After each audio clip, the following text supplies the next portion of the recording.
Bienvenue sur ma chaîne, bienvenue sur la chaîne. Welcome to Canada What Next. Je m'appelle Marie-Agnès et la thématique de cette nouvelle vidéo, c'est le choix de la province où l'on voudrait immigrer en 2026. Sur cette vidéo, je vais particulièrement m'attarder sur le cas de l'Alberta naturellement, de l'Ontario et du Québec. Pourquoi est-il judicieux de faire un choix approprié à son profil et à ses finances lorsqu'on voudrait immigrer au Canada? Vous allez comprendre pourquoi. Regardons de près le secteur d'activité ou les secteurs d'activité. De manière générale, on peut trouver un emploi, je dirais presque partout au Canada. Mais la réalité est que si on a un secteur d'activité prédominant dans une province et qu'on ait des opportunités d'emploi sporadiques dans les autres provinces, la probabilité sera plus grande pour un immigrant dont le secteur d'activité est prédominant dans la province qu'il choisit d'immigrer ou bien où il choisit d'immigrer, de trouver un emploi. Si nous prenons par exemple le cas de l'Alberta,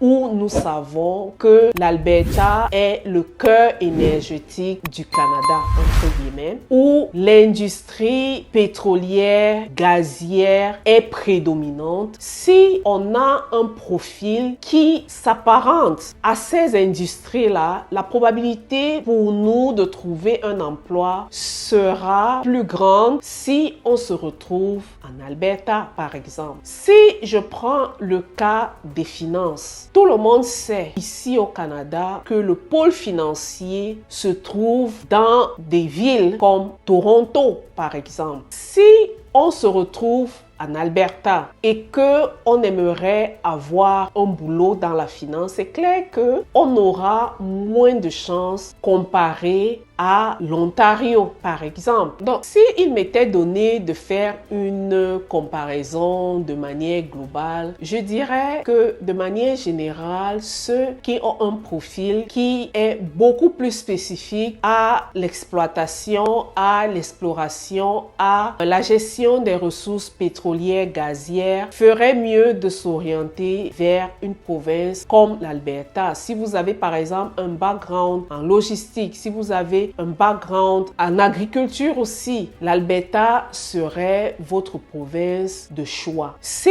vous avez des compétences dans les technologies de l'information et de la communication, si vous avez des compétences en finance, si vous avez des compétences en cybersécurité, si vous avez des compétences en analyse de données, tout ce qui a trait aux nouvelles technologies, votre province de prédilection serait l'Ontario. La province du Québec, elle est un peu plus variée, je dirais, et beaucoup d'immigrants y vont naturellement aussi par rapport à la langue, parce que c'est une province où le français est naturellement prédominant. Si vous êtes professionnel de la santé, c'est clair que c'est un secteur en demande dans presque tout le Canada. Si vous êtes dans l'éducation, vous aurez également des chances de trouver un emploi de ce côté-là. En ce qui concerne la qualité et le coût de la vie, ça c'est la deuxième comparaison. Je dirais que au vu de ce qu'on observe ces 3, 4, 5, 6 derniers mois, le coût de la vie en Alberta est relativement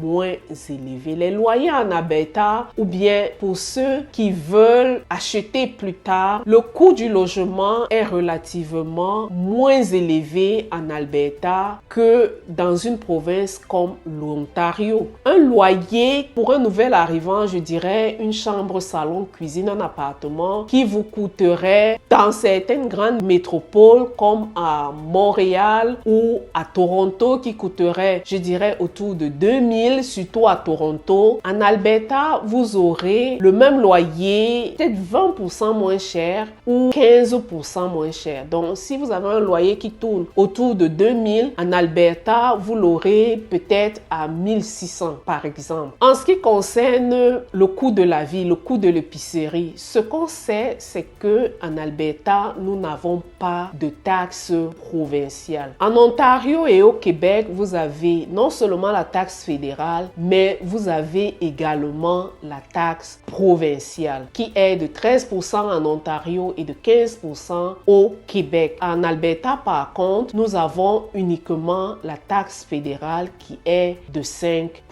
En ce qui concerne la qualité de vie, je dirais que l'Alberta offre pour beaucoup, moi y compris, une meilleure qualité de vie. On a beaucoup de nature ici en Alberta. On a des loyers qui sont abordables par rapport à d'autres provinces. C'est vrai qu'on a connu récemment une crise de logement dans tout le pays, mais en Alberta, les loyers restent, quoi qu'on le dise, beaucoup plus abordables. En ce qui concerne l'Ontario, on a une multiculturalité. C'est beaucoup plus multiculturel en Ontario. Les emplois sont beaucoup plus variés, ça il faut le dire. Et en ce qui concerne la qualité de vie, c'est vrai qu'en étant à l'Est, pour ceux qui viennent de l'Europe ou bien de l'Afrique, on a accès à beaucoup de vols internationaux. C'est plus court d'ailleurs de se rendre dans ce continent-là, que ce soit l'Europe ou en Afrique, plus rapidement que lorsqu'on est en Alberta. Au Québec, c'est vrai, on est beaucoup plus à l'aise lorsque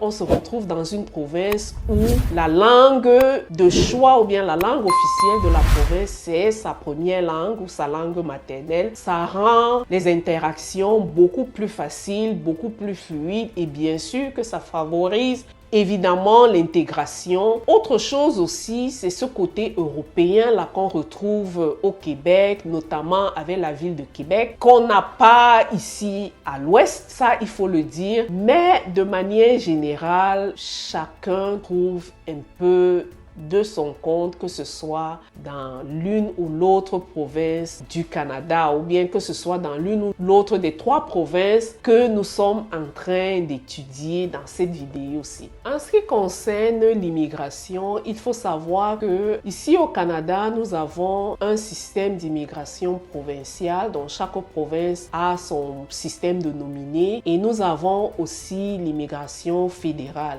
Et récemment, nous avons vu beaucoup de changements du côté du Québec où on a assisté à des réductions drastiques des taux d'immigration du côté du Québec et beaucoup s'orientent naturellement vers le Québec, encore une fois, par rapport à la langue, par rapport aussi, je dirais, aux services sociaux, parce que c'est reconnu ici au Canada que en ce qui concerne les services sociaux, le Québec remporte la palme d'or. Il y a certains services qu'on a facilement au Québec, qu'on n'a pas forcément en Alberta et en Ontario. Très longtemps, par exemple, je prends le cas du service de garde, des garderies. Pour les enfants, ça coûtait les yeux de la tête, que ce soit en Ontario et en Alberta. Au Québec, ces services-là étaient subventionnés pour la plupart. Et c'est vrai qu'avec beaucoup d'efforts qui ont été fournis par les 2 précédents gouvernements fédéraux, on a quand même un allègement de ce côté-là. Mais il en reste tout de même que le Québec est la province qui offre beaucoup plus d'avantages sociaux par rapport à l'Ontario et l'Alberta. Donc, en ce qui concerne les salaires, je dirais que ça dépend du secteur d'activité, ça dépend de comment est-ce qu'on négocie ces salaires. Mais pendant longtemps, surtout que de presque partout, il y a certaines industries où les salaires, je dirais, sont hors normes. Ça, je le dirais parce que c'est reconnu dans le monde entier, pas seulement au Canada, que ceux qui travaillent dans l'industrie pétrolière ont des salaires qui ne sont pas souvent dans la norme, ça c'est reconnu. En ce qui concerne certains métiers réglementés, un peu comme les trades, que ce soit en Alberta, en Ontario ou au Canada, très souvent ces salaires-là sont plus ou moins les mêmes. Maintenant, il faut jouer sur le coût de la vie pour voir c'est quoi la différence. Donc, certaines professions réglementées, les salaires sont presque les mêmes. Certaines industries, on a des salaires qui sont hors normes, comme l'industrie du pétrole où les salaires ne seront presque jamais les mêmes. Et Quoi dire d'autre? C'est vrai que pour ceux qui travaillent pour le gouvernement fédéral, les salaires sont presque les mêmes, qu'on soit en Ontario ou au Québec ou au Manitoba. Lorsqu'on est dans une classification, c'est le même salaire, quel que soit l'endroit de la province où on se trouve. Maintenant, en ce qui concerne les employés provinciaux, donc il faut noter ici qu'au Canada, on a des employés provinciaux et des employés fédéraux, ceux qui travaillent à la fonction publique provinciale et ceux qui travaillent à la fonction publique fédérale. Il y a des petites disparités que l'on travaille pour le Québec, l'Ontario ou le gouvernement de l'Alberta. Ça, il faut maintenant aller dans les postes, les spécificités, regarder quelle est la province qui paye le mieux. Mais de manière générale, je dirais que lorsqu'on travaille pour la fonction publique, les salaires sont plus ou moins comparables. Bon, si toi aussi, tu te poses la question de savoir où t'orienter, quelle province choisir, je t'invite à faire toi-même des petites recherches si le secteur d'activité que j'ai énuméré dans cette vidéo, tu ne te retrouves pas dans ces secteurs d'activité parce qu'on ne peut naturellement pas tous les énumérer. Fais ta petite recherche et ce que moi j'aimerais que tu retiennes de cette vidéo, c'est de savoir que le choix de la province se fait en fonction de son profil et en fonction de ses finances. Merci beaucoup d'avoir suivi ma vidéo. N'oublie surtout pas de liker, de partager et de me dire en commentaire quel est le choix de ta province et pourquoi est-ce que tu aimerais choisir cette province comme destination ici au Canada. Merci et je vous retrouve sur une prochaine vidéo. Bye!